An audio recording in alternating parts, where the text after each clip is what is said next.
Hello guys!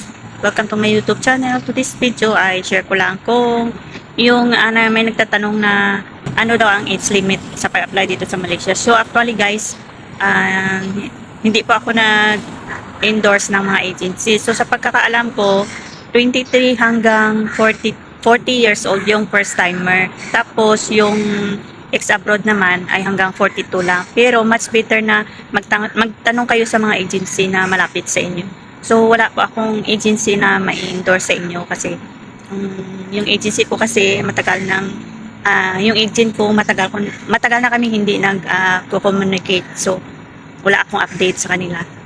So, kung gusto niyo mag-apply, apply lang kayo sa sa pinakamalapit na sa inyong lugar. Meron naman siguro mga agency diyan.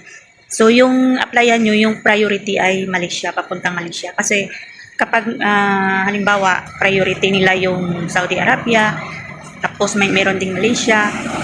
Halimbawa na matagalan kayo sa pag-apply sa Malaysia, ipapasa kayo sa Saudi Arabia. So sa pag-apply kasi dito sa Malaysia, more or less 2 to 3 months so bago kayo makapag-flight.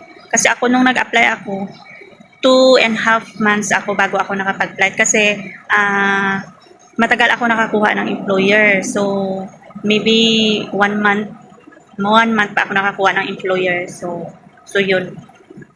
So medyo matagal kapag mag-apply kayo ng Malaysia.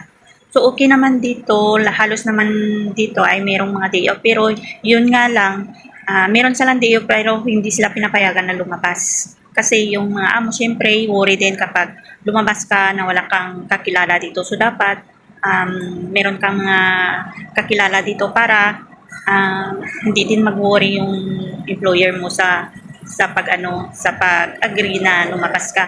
Kasi ako dati noon, hindi ako papayagan. Meron akong day off pero hindi ako papayagan na lumabas kasi wala akong kasama.